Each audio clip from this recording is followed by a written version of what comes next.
ಜನವಸತಿ ಸಭೆ, ಗ್ರಾಮ ಸಭೆ ಮತ್ತು ವಾರ್ಡ್ ಸಭೆಗಳ ಬಗ್ಗೆ ಒಂದು ಚರ್ಚೆಯನ್ನು ಮಾಡಿರುವಂಥದ್ದು. ನಂತರದಲ್ಲಿ ಜನವಸತಿ ಸಭಾದ ಪ್ರಕಾರಗಳು, ವಾರ್ಡ್ ಸಭಾದ ಪ್ರಕಾರಗಳು, ಹಾಗೆ ಗ್ರಾಮ ಸಭಾದ ಕರ್ತವ್ಯ ಮತ್ತು ಪ್ರಕಾರಗಳ ಬಗ್ಗೆ ಚರ್ಚೆಯನ್ನು ಮಾಡುವಂಥದ್ದು. ಅದು ಈ ಕ್ಲಾಸ್ಗೆ ಸಂಬಂಧಪಟ್ಟಿದೆ. ಮೊದಲನೇದಾಗಿ ನಾವು ಜನವಸತಿ ಸಭಾದ ಅಧಿಕಾರ ಮತ್ತು ಕರ್ತವ್ಯಗಳ ಬಗ್ಗೆ ಚರ್ಚೆಯನ್ನು ಮಾಡುವಂಥದ್ದು. ನೋಡಿ, ಇದು ಆಲ್ಮೋಸ್ಟ್ ವಾರ್ಡ್ ಸಭಾ ಹಾಗೆ ಜನವಸತಿ ಸಭಾ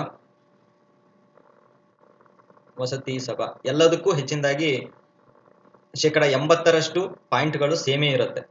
ಎಲ್ಲ ಕಾರ್ಯಗಳು ಮಾಡುವಂಥದ್ದು ಪ್ರಕಾರಗಳು ಸೇಮೇ ಇರೋದ್ರಿಂದ ಈ ಜನವಸತಿ ಸಭಾದ ಪ್ರಕಾರಗಳು ಮತ್ತು ಕರ್ತವ್ಯಗಳಲ್ಲಿ ಸಾಕಷ್ಟು ಪಾಯಿಂಟ್ಗಳನ್ನ ಆ್ಯಡ್ ಮಾಡಿದ್ದೀನಿ. ಅದು ಕೂಡ ವಾರ್ಡ್ ಸಭಾದಲ್ಲಿ ಮತ್ತು ಗ್ರಾಮ ಸಭಾದಲ್ಲಿ ಇನ್ಕ್ಲೂಡ್ ಆಗುತ್ತೆ. ಹಾಗಾಗಿ ಒಂದರಲ್ಲೇ ನಾನು ಹೇಳುವಂತಹ ಪ್ರಯತ್ನವನ್ನು ಮಾಡ್ತೇನೆ. ಮೊದಲನೇದಾಗಿ ಅಧಿಕಾರ ಮತ್ತು ಕರ್ತವ್ಯಗಳಲ್ಲಿ ಪ್ರಕರಣ 3A ಸಂಬಂಧಿಸಿದಂತೆ ನೋಡ್ತಾ ಹೋಗೋಣ.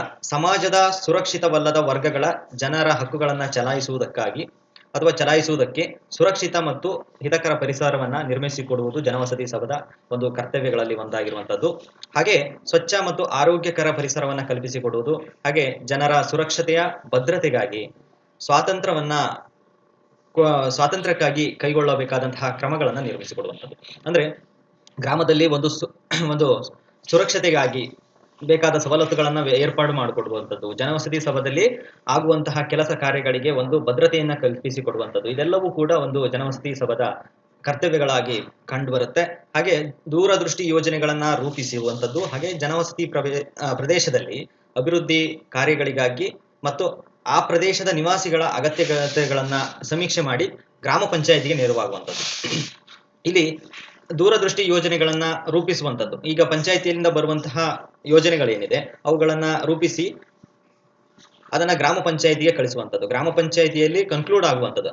ಲಾಸ್ಟಿಗಾಗಿ ಕೊನೆಯದಾಗಿ ಅಲ್ಲಿ ಒಂದು ಯಾವ ಜನವಸತಿ ಸಭೆಗೆ, ವಾರ್ಡ್ ಸಭೆಗೆ ಆಗುವಂತಹ ಯೋಜನೆಗಳನ್ನ ಆದ್ಯತೆಯ ಮೇರೆಗೆ ಒಂದು ಅವಕಾಶವನ್ನ ಕೊಡ್ತಾರೆ. ಗ್ರಾಮ ಸಭೆಯಲ್ಲಿ ತೀರ್ಮಾನವನ್ನ ಕೈಗೊಂಡು ಗ್ರಾಮ ಪಂಚಾಯತಿಯಿಂದ ಅನುದಾನವನ್ನ ಕೊಡುವಂಥದ್ದು. ಹೀಗಾಗಿ ನಮ್ಮ ಜನವಸತಿ ಸಭೆಯಲ್ಲಿ ಇರುವಂತಹ ಒಂದು ಕುಂದುಕೊರತೆಗಳನ್ನ ನಾವು ಕ್ರೋಢೀಕರಿಸಿ ಗ್ರಾಮ ಪಂಚಾಯತಿಗೆ ಅಥವಾ ಗ್ರಾಮ ಸಭೆಗೆ ಕಳಿಸುವಂಥದ್ದು, ಇದು ಒಂದು ಜನವಸತಿ ಸಭಾದ ಕರ್ತವ್ಯ ಆಗಿರುತ್ತೆ.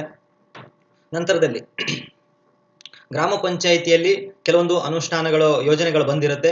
ಆ ಯೋಜನೆಗಳಿಗೆ ಸಂಬಂಧಿಸಿದಂತೆ ವಾರ್ಷಿಕ ಅಭಿವೃದ್ಧಿ ಯೋಜನೆಗಳನ್ನ ನಾವು ಕೈಗೊಳ್ತಾ ಇರ್ತಾರೆ ಗ್ರಾಮ ಪಂಚಾಯಿತಿಗಳಲ್ಲಿ. ಆ ಸಭೆಯಲ್ಲಿ ಇಂತಹ ಯೋಜನೆಗಳನ್ನ ಈ ವಾರ್ಡ್ ಮತ್ತು ಜನವಸತಿಯಲ್ಲಿ ಆಗಬೇಕಾದಂತಹ ಒಂದು ಕೆಲಸ ಕಾರ್ಯಗಳನ್ನ ಪಟ್ಟಿ ಮಾಡಿ ಆ ಸಭೆಗೆ ಕಳಿಸಿಕೊಡುವಂಥದ್ದು. ಇದಿಷ್ಟು ಜನವಸತಿ ಸಭಾದ ಒಂದು ಕರ್ತವ್ಯಗಳು. ಹಾಗೆ ಜನವಸತಿ ಸಭಾದಲ್ಲಿ ಪ್ರದೇಶದಲ್ಲಿ ಬೀದಿ ದೀಪಗಳ ನಿರ್ವಹಣೆ ಆಗಿರ್ಬೋದು, ಹಾಗೆ ನೀರಾವರಿ ಸೌಲಭ್ಯ ಆಗಿರ್ಬೋದು, ಬಾವಿಗಳು, ಕೆರೆಗಳು, ಸಾರ್ವಜನಿಕ ನೈರ್ಮಲ್ಯ ಘಟಕಗಳು, ಹಾಗೆ ಇನ್ನೇನಿದೆ ಗೋಮಾಳಗಳಾಗಿರ್ಬೋದು, ಪಂಚಾಯತಿಗೆ ಸಂಬಂಧಪಟ್ಟಂತಹ ಪ್ರದೇಶಗಳಾಗಿರ್ಬೋದು, ಇವುಗಳನ್ನ ಸಂರಕ್ಷಿಸುವಂಥದ್ದು, ಸಾರ್ವಜನಿಕ ಆಸ್ತಿಪಾಸ್ತಿಗಳನ್ನ ಕಾಪಾಡುವಂಥದ್ದು, ಇದೆಲ್ಲವೂ ಕೂಡ ಜನವಸತಿ ಪ್ರದೇಶದ ಒಂದು ಪ್ರಕಾರಗಳಲ್ಲಿ ಒಂದಾಗಿರುವಂಥದ್ದು. ನಂತರ ಕುಡಿಯುವ ನೀರಿಗೆ ಸಂಬಂಧಿಸಿದಂತೆ ನೀರಿನ ಪೂರೈಕೆಯನ್ನ ಮಾಡುವಂಥದ್ದು, ಬೀದಿ ದೀಪಗಳ ವ್ಯವಸ್ಥೆಯಲ್ಲಿ ಏನಾದರೂ ಕೊರತೆಗಳಾಗಿದ್ರೆ ಸರಿಪಡಿಸುವಂಥದ್ದು, ಹಾಗೆ ಬಡತನ ನಿವಾರಣೆಗಾಗಿ ಹಲವು ಕಾರ್ಯಕ್ರಮಗಳನ್ನ ಕೈಗೊಳ್ಳುವಂಥದ್ದು, ಹಾಗೆ ಇಂತಹ ಕಾರ್ಯಕ್ರಮಗಳಿಗೆ ಪಟ್ಟಿಯನ್ನು ತಯಾರಿಸಿ ಗ್ರಾಮ ಸಭೆಗೆ ಕಳಿಸುವಂಥದ್ದು, ಇದು ಕೂಡ ಒಂದು ಕೆಲಸ ಆಗಿರುತ್ತೆ. ನಂತರ ನೋಡಿ, ಜಿಲ್ಲಾ ಪಂಚಾಯಿತಿಯಿಂದ, ತಾಲೂಕು ಪಂಚಾಯಿತಿಯಿಂದ, ಹಾಗೆ ಸರ್ಕಾರದಿಂದ ಬಂದಂತಹ ಪ್ರಾಜೆಕ್ಟ್ಗಳೇನಿದೆ ಅವುಗಳನ್ನ ಮೇಲ್ವಿಚಾರಣೆ ಮಾಡಲು ಅಥವಾ ಅನುಷ್ಠಾನಗೊಳಿಸಲು ಗ್ರಾಮ ಸಭೆಗೆ ಕಳಿಸುವಂಥದ್ದು ಕೂಡ ಇದರಲ್ಲಿ ಒಂದು ಕಾರ್ಯವಾಗಿರುತ್ತೆ. ಯಾವುದೇ ಜಾತಿ, ಲಿಂಗ, ಧರ್ಮ ಇವುಗಳನ್ನ ಯಾವುದೇ ಆಧಾರವಾಗಿಟ್ಟಿಸಿಕೊಳ್ಳದೆ ಆದ್ಯತೆಯ ಮೇರೆಗೆ ಅಂದ್ರೆ ಸ್ನೇಹಿತರೆ, ಯಾರು ಫಲಾನುಭವಿಗಳ ಪಟ್ಟಿಯನ್ನು ಮಾಡಿರ್ತಾರೆ ಅವುಗಳನ್ನ ಕೂಲಂಕುಷವಾಗಿ ಯೋಚಿಸಿ ಯಾರಿಗೆ ಮೊದಲಾಗಿ ಸಿಗಬೇಕು ಅನ್ನೋದನ್ನ ಪರಾಮರ್ಶಿಸಿ ನೀಡುವಂಥದ್ದು. ಹಾಗೆ ವಿವಿಧ ಸಮೂಹಗಳ ಸಾಮರಸ್ಯ ಮತ್ತು ಏಕತೆಯನ್ನ, ಅಸ್ಪೃಶ್ಯತೆ ಭಾವವನ್ನ ಹೋಗಲಾಡಿಸಿ ಸಮಾನತೆಗೆ ಒತ್ತು ನೀಡುವಂತಹ ಕಾರ್ಯಕ್ರಮಗಳನ್ನ ಜಾರಿಗೆ ತರುವಂಥದ್ದು ಜನವಸತಿ ಸಭಾದ ಪ್ರಕಾರಗಳಲ್ಲಿ ಒಂದಾಗಿರುವಂಥದ್ದು. ಇನ್ನು ಜನವಸತಿ ಸಭಾದಲ್ಲಿ ಇರುವಂತಹ ಒಂದು ಕಲೆಯನ್ನ, ಸಂಸ್ಕೃತಿಯನ್ನ, ಕ್ರೀಡಾ ಸ್ಪರ್ಧೆಗಳನ್ನ, ಸಾಹಿತ್ಯವನ್ನ ಇವೆಲ್ಲವನ್ನ ಪೋಷಿಸುವುದಕ್ಕಾಗಿ ಕೆಲವೊಂದು ಕಾರ್ಯಕ್ರಮಗಳನ್ನ ಜಾರಿಗೆ ತರುವಂಥದ್ದು. ಕೆಲವೊಂದಿಷ್ಟು ಸಂಸ್ಕೃತಿಗಳಿರುತ್ತೆ, ಅಲ್ಲಿನ ಒಂದು ಆಚಾರ ವಿಚಾರಗಳಿರುತ್ತೆ, ಕಲೆಗಳಿರುತ್ತೆ. ಹಾಗೆ ಒಂದು ಹೆಚ್ಚಿನದಾಗಿ ಒಂದು ಕಲೆ ಕುಶಲತೆ, ಕೆಲವರಿಗೊಂದು ಕುಶಲಕರ್ಮಿಗಳು ಅಂತ ಕಂಡು ಬರ್ತಾರೆ. ಇದ್ರ ಬಗ್ಗೆನೂ ಕೂಡ ಒಂದು ವಿಡಿಯೋನ ಮಾಡಿದೆ. ಅಂತವರನ್ನ ಉತ್ತೇಜಿಸಿ ಅವರುಗಳಿಗೆ ಸರ್ಕಾರದಿಂದ ನೀಡಬೇಕಾದಂತಹ ಸೌಲಭ್ಯಗಳನ್ನ ಒದಗಿಸಿಕೊಡುವಂಥದ್ದು, ಇದು ಕೂಡ ಜನವಸತಿ ಸಭಾದ ಪ್ರಕಾರಗಳಲ್ಲಿ ಒಂದಾಗಿರುವಂಥದ್ದು. ಬಹಳ ಮುಖ್ಯವಾಗಿ ವಯಸ್ಕರ ಶಿಕ್ಷಣಕ್ಕೆ ಒತ್ತುವನ್ನ ನೀಡುವಂಥದ್ದು, ಸಾಕ್ಷರತೆಯ ಪ್ರಮಾಣವನ್ನ ಹೆಚ್ಚಿಸುವುದಕ್ಕಾಗಿ ವಯಸ್ಕರ ಶಿಕ್ಷಣಕ್ಕೆ ನೀಡುವಂಥದ್ದು. ಯಾರೇ ಮಕ್ಕಳಿರಲಿ, ಆ ಮಕ್ಕಳನ್ನ 6ರಿಂದ 14 ವರ್ಷದ ಮಕ್ಕಳಿಗೆ ಒಂದು ಶಿಕ್ಷಣವನ್ನ ದೊರೆಯುವುದಕ್ಕಾಗಿ ಅಗತ್ಯ ಕ್ರಮಗಳನ್ನ ಕೈಗೊಳ್ಳುವಂಥದ್ದು. ಹಾಗೆ ಮಕ್ಕಳಿಗೆ ಯಾವುದೇ ರೀತಿಯಾದಂತಹ ಒಂದು ವ್ಯಸನಿಯಾಗದಂತೆ, ಧೂಮಪಾನವಾಗಿರ್ಬೋದು, ಮದ್ಯಪಾನವಾಗಿರ್ಬೋದು, ಇಂತಹ ವ್ಯಸನಿ ಆಗದಂತೆ ಅಗತ್ಯ ಕ್ರಮಗಳನ್ನ ಜಿಲ್ಲಾ ಯೋಜನಾ ಸಮಿತಿಯಿಂದ ಆಗುವಂತಹ ಒಂದು ಕಾರ್ಯಕ್ರಮಗಳನ್ನ ಒಂದು ಜನವಸತಿ ಸಭಾದಲ್ಲಿ ಕೈಗೊಳ್ಳುವಂಥದ್ದು. ಹಾಗೆ ಮಹಿಳೆಯರಿಗೆ ಸ್ವಸಹಾಯ ಸಂಘಗಳಾಗಿರ್ಬೋದು, ಹಿರಿಯರ ನಾಗರಿಕರಿಗೆ ಮತ್ತು ಸ್ವಯಂ ಸಂಘಗಳಿಗೆ ಉತ್ತೇಜನವನ್ನು ಕೊಡುವಂಥದ್ದು, ಅವರೊಂದಿಗೆ ಚರ್ಚಿಸಿ ಒಂದು ಸಣ್ಣ ಪ್ರಮಾಣದ ಕೈಗಾರಿಕೆಗಳನ್ನ, ಕೌಶಲ್ಯ ಅಭಿವೃದ್ಧಿ ಕಾರ್ಯಕ್ರಮಗಳನ್ನ ಜಾರಿಪಡಿಸುವಂಥದ್ದು.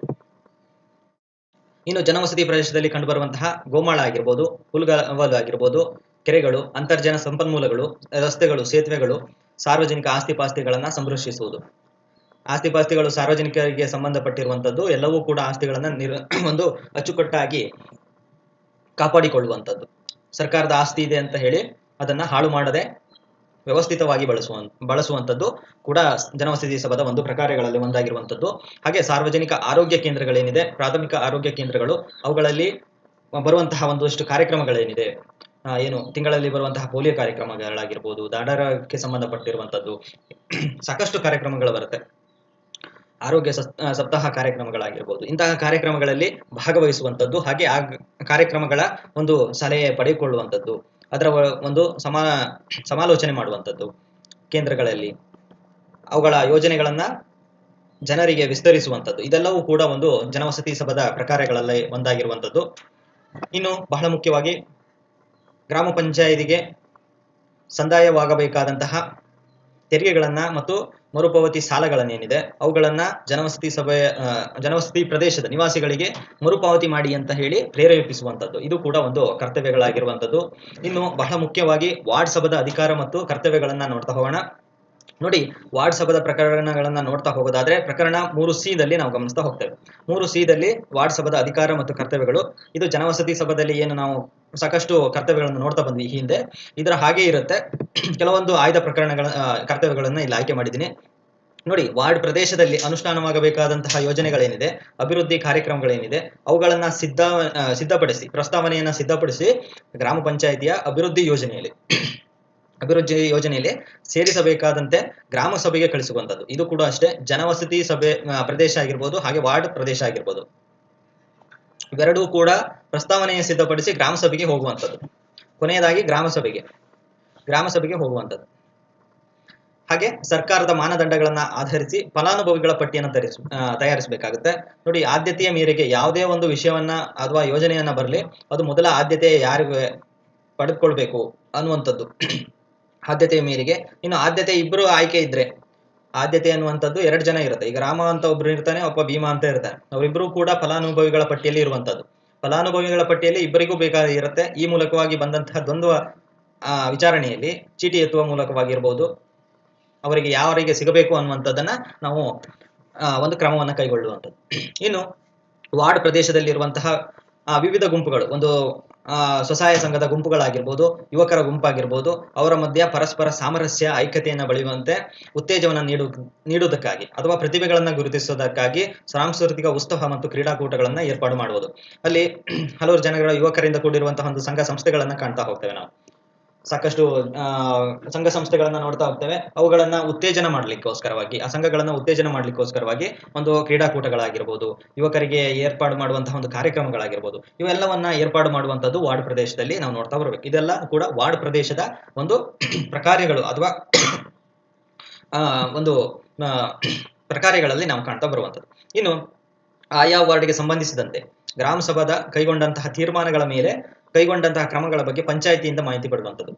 ಇನ್ನು ಪಂಚಾಯಿತಿಯಲ್ಲಿ ನಡೆಯುವಂತಹ ಏನಿದೆ ಗ್ರಾಮ ಸಭೆ ಏನಿದೆ, ಆ ಗ್ರಾಮ ಸಭೆಯಲ್ಲಿ ವಾರ್ಡ್ಗೆ ಸಂಬಂಧಿಸಿದಂತೆ ಮಾಹಿತಿಯನ್ನ ಕೊಡಲಾಗುತ್ತೆ. ಅಂದ್ರೆ ಈಗ ವಾರ್ಡ್ಗೆ ಸಂಬಂಧಿಸಿದಂತೆ ಇಂತಹ ಕಾರ್ಯಕ್ರಮಗಳನ್ನ ರೂಪಿಸಿರ್ತಾರೆ ಅಂತ ಹೇಳಿ ಗ್ರಾಮ ಸಭೆಯಲ್ಲಿ ಚರ್ಚೆ ಆಗುತ್ತೆ. ಹಾಗೆ ಚರ್ಚೆ ಆದಂತಹ ಒಂದು ನಡಾವಳಿ ಪುಸ್ತಕವನ್ನು ಕೊಡಲಾಗುತ್ತೆ. ನಡಾವಳಿಯಲ್ಲಿ ಏನಿದೆ, ಈ ವಾರ್ಡ್ಗೆ ಸಂಬಂಧಪಟ್ಟಂತೆ ಒಂದು ಯೋಜನೆಯನ್ನ ರೂಪಿಸಲಾಗಿದೆ ಅಥವಾ ಈ ಯೋಜನೆಯನ್ನು ಈ ವಾರ್ಡ್ಗೆ ಸಂಬಂಧಿಸಿದೆ ಅಂತ ಇಂತಹ ಮಾಹಿತಿಗಳನ್ನ ವಾರ್ಡ್ಗೆ ತಲುಪಿಸುವಂಥದ್ದು. ಇದು ಕೊನೆಯ ಪ್ರಕರಣ 3F ನಲ್ಲಿ ನಾವು ನೋಡ್ತಾ ಹೋಗುವಂಥದ್ದು. ಈ ಪ್ರಕರಣ 3F ನಲ್ಲಿ ಗ್ರಾಮ ಸಭಾದ ಅಧಿಕಾರ ಮತ್ತು ಕರ್ತವ್ಯಗಳು ಇದೆಲ್ಲವೂ ಕೂಡ ನಾನೀಗ ಚರ್ಚೆ ಮಾಡಿದ್ನಲ್ಲ, ಜನವಸತಿ ಹಾಗೂ ವಾರ್ಡ್ ಇವೆರಡರಲ್ಲೂ ನಾನು ಪ್ರಕಾರ್ಯಗಳು ಮತ್ತು ಅಧಿಕಾರಗಳನ್ನ ಚರ್ಚೆ ಮಾಡ್ತಾ ಬಂದೆ. ಪ್ರಕಾರ್ಯಗಳು ಇದೆಲ್ಲವೂ ಕೂಡ ಗ್ರಾಮ ಸಭೆಗೂ ಕೂಡ ಸಂಬಂಧಪಟ್ಟಿದೆ. ನಾವು ನೋಡ್ತಾ ಹೋದ್ವಿ, ಗೋಮಾಳಗಳನ್ನ ರಚಿಸೋದಾಗಿರ್ಬೋದು, ಆಮೇಲೆ ಕುಡಿಯುವ ನೀರಿನ ಯೋಜನೆಗಳಾಗಿರ್ಬೋದು, ಕುಡಿಯುವ ನೀರನ್ನ ಒದಗಿಸಿಕೊಡುವಂಥದ್ದು, ಸ್ವಚ್ಛತೆಗೆ ಆದ್ಯತೆಯನ್ನು ಕೊಡುವಂಥದ್ದು, ಆಮೇಲೆ ಸ್ವಸಹಾಯ ಸಂಘಗಳನ್ನ ಉತ್ತೇಜಿಸುವಂಥದ್ದು, ಇದೆಲ್ಲವೂ ಕೂಡ ಇದು ಗ್ರಾಮ ಸಭೆಗೂ ಪ್ರಕಾರ್ಯಗಳಲ್ಲೂ ಕರ್ತವ್ಯಗಳಲ್ಲೂ ಕೂಡ ಸಂಬಂಧಪಟ್ಟಿದೆ. ಇದರಲ್ಲಿ ಕೆಲವೊಂದಿಷ್ಟು ಪಾಯಿಂಟ್ಸ್ ಗಳನ್ನ ಹೇಳ್ತಾ ಹೋಗ್ತೇನೆ ನೋಡಿ. ಇಲ್ಲಿ ವಿಶೇಷವಾಗಿ ಸುರಕ್ಷಿತವಲ್ಲದ ವರ್ಗದವರಿಗೆ ಯಾರ್ಯಾರು ಇರ್ತಾರೋ, ಅಲೆಮಾರಿ ಕಾರ್ಮಿಕರಿಗೆ ಎಲ್ಲಾ ಯೋಜನೆಗಳು ಲಾಭದಾಯಕವಾಗಿದೆಯೋ ಅಥವಾ ಈ ಯೋಜನೆಗಳು ನಿಮಗೆ ಸಮರ್ಪಕವಾಗಿ ಸಿಗ್ತಾ ಇದೆಯೇ ಎಂಬುದನ್ನ ಖಚಿತಪಡಿಸಿಕೊಳ್ಳುವಂಥದ್ದು ಮೊದಲ ಕಾರ್ಯವಾಗಿರುವಂಥದ್ದು. ಹಾಗೆ ನೋಡಿ, ಇಲ್ಲಿ ಜನರ ಅಗತ್ಯತೆಗಳನ್ನ ಶಿಫಾರಸಿನ ಪರ್ಯಾಯ ಲೋಪಿಸಿ ಅಥವಾ ಶಿಫಾರಸನ್ನ ಆಯ್ಕೆಯನ್ನ ಮಾಡಿ ಏನು ಬಂದಂತಹ ಒಂದು ಜನರ ಶಿಫಾರಸು ಮತ್ತು ಪರ್ಯಾಯವನ್ನ ಆಲೋಚಿಸಿ ಆದ್ಯತೆ ಮೇರೆಗೆ ಎಲ್ಲಾ ಅಭಿವೃದ್ಧಿ ಕಾರ್ಯಕ್ರಮಗಳನ್ನ ಪ್ರಸ್ತಾವನೆಯನ್ನ ಸಿದ್ಧಪಡಿಸುವುದು. ಈಗ ವಾರ್ಡ್ ಸಭೆಯಿಂದ ಬಂದಿರುತ್ತೆ, ಹಾಗೆ ಜನವಸತಿ ಸಭೆಯಿಂದ ಬಂದಿರುತ್ತೆ. ಇಂತಹ ಯೋಜನೆಗಳು ಯಾರಿಗೆ ಸಿಗಬೇಕು, ವಾರ್ಡ್ ಸಭೆಗೆ ಸಿಗಬೇಕು ಅಥವಾ ಜನವಸತಿ ಸಭೆಗೆ ಸಿಗಬೇಕು, ಇದೆಲ್ಲವೂ ಕೂಡ ಗ್ರಾಮ ಸಭಾದಲ್ಲಿ ಚರ್ಚೆ ಆಗುವಂಥದ್ದು. ಈ ಮೂಲಕವಾಗಿ ಚರ್ಚೆ ಆದ ನಂತರದಲ್ಲಿ ಗ್ರಾಮ ಸಭೆಯಲ್ಲಿ ಚರ್ಚೆ ಆದ ನಂತರದಲ್ಲಿ ಯಾವ ವಾರ್ಡ್ಗೆ ಯಾವ ಯೋಜನೆ ಸಂದಬೇಕು ಅನ್ನುವಂಥದ್ದನ್ನ ಇಲ್ಲಿ ಸಿದ್ಧಪಡಿಸಿರುವಂಥದ್ದು. ಹಾಗೆ ಗ್ರಾಮ ಪಂಚಾಯಿತಿಯು ಅನುಷ್ಠಾನ ತೆಗೆದುಕೊಳ್ಳಬೇಕಾದಂತಹ ಒಂದು ಪ್ರಾಜೆಕ್ಟ್ಗಳೇನಿದೆ, ಹಾಗೆ ವಾರ್ಡ್ಗಳಿಗೆ ಸಂಬಂಧಪಟ್ಟಂತಹ ಪ್ರಾಜೆಕ್ಟ್ಗಳೇನಿದೆ, ಇವೆಲ್ಲವನ್ನ ಕೂಡ ಅನುಮೋದಿಸುವಂಥದ್ದು ಗ್ರಾಮ ಸಭೆಯಲ್ಲಿ ಅನುಮೋದಿಸುವಂಥದ್ದು. ನೆನ್ಪಿಟ್ಕೊಳ್ಳಿ, ಗ್ರಾಮ ಸಭೆಯಲ್ಲಿ ಅನುಮೋದಿಸುವಂಥದ್ದು. ಇನ್ನು ಬಹಳ ಮುಖ್ಯವಾಗಿ ಪಂಚಾಯತ್ ಪ್ರದೇಶದಲ್ಲಿ ಅಕ್ರಮವಾಗಿ ಹಣ ಅಥವಾ ಲೇವಾದೇವಿ ವ್ಯವಹಾರ ಏನು ನಡೀತಾ ಇರುತ್ತೆ ಅಥವಾ ಕಾನೂನು ಬಾಹಿರ ಚಟುವಟಿಕೆಗಳೇನು ನಡೀತಾ ಇರುತ್ತೆ, ಇವೆಲ್ಲವನ್ನ ತಡೆದುಕಟ್ಟುವಂಥದ್ದು, ಹಾಗೆ ಸಂಬಂಧಪಟ್ಟಂತಹ ಪ್ರಾಧಿಕಾರಿಗಳಿಗೆ ವರದಿ ಮಾಡಿ ಅದರ ವಿರುದ್ಧ ಕ್ರಮವನ್ನ ಕೈಗೊಳ್ಳುವಂಥದ್ದು ಕೂಡ ಇದೆಲ್ಲವೂ ಕೂಡ ಗ್ರಾಮ ಸಭೆಗೆ ಸಂಬಂಧಿಸಿದೆ. ಇದೆಲ್ಲ ಪ್ರಕಾರ್ಯಗಳು ಆಲ್ಮೋಸ್ಟ್ ಸೇಮ್ ಇರುತ್ತೆ. ಹಾಗಾಗಿ ನಿಮ್ಗೊಂದು ತಿಳಿದಿರಲಿ ಅನ್ನೋ ಮಟ್ಟಿಗೆ ಇದನ್ನ ಮಾಡಿದ್ದೀನಿ. ನಂತರ ಮುಂದಿನ ತರಗತಿಯಲ್ಲಿ ನಾವು ಚರ್ಚೆ ಮಾಡುವಂತಹ ವಿಷಯ ಯಾವುದಕ್ಕೆ ಸಂಬಂಧಪಟ್ಟಿದೆ ಅಂದ್ರೆ ಅಧ್ಯಾಯ 3 ಪ್ರಾರಂಭ ಮಾಡ್ತೇನೆ. ಅಧ್ಯಾಯ 3ಕ್ಕೆ ಸಂಬಂಧಪಟ್ಟಂತೆ ಮುಂದಿನ ತರಗತಿಯಲ್ಲಿ ಚರ್ಚೆ ಮಾಡುವಂತ ಗ್ರಾಮ ಪಂಚಾಯಿತಿ ಮತ್ತು ಸ್ಥಾಯಿ ಸಮಿತಿಯ ರಚನೆ ಅಂತ ಬರುತ್ತೆ. ಗ್ರಾಮ ಪಂಚಾಯಿತಿಯನ್ನ ಯಾರು ಆಯ್ಕೆ ಮಾಡ್ತಾರೆ, ಎಷ್ಟು ಜನರಿಗೆ ಆಯ್ಕೆ ಮಾಡಲಾಗುತ್ತೆ, ಹಾಗೆ ಗ್ರಾಮ ಪಂಚಾಯಿತಿಯನ್ನ ಏನು ನಿಗಮ ಅಂತ ಕರೀತಾರೆ ಯಾಕೆ, ಅಥವಾ ಅದು ಯಾವ ರೀತಿಯಾಗಿ ಸ್ಥಾಪನೆ ಆಗುತ್ತೆ, ಮತದಾನದ ಹಕ್ಕಿ ಆಗಿರುತ್ತೆ, ಮತದಾರರ ಪಟ್ಟಿ ಯಾರು ತಯಾರಿಸ್ತಾರೆ, ಇದೆಲ್ಲವನ್ನ ಮುಂದಿನ ತರಗತಿಯಲ್ಲಿ ಚರ್ಚೆ ಮಾಡೋಣ. ಕ್ಲಾಸ್ ನೋಡಿದಕ್ಕೆ ಧನ್ಯವಾದ. Thank you.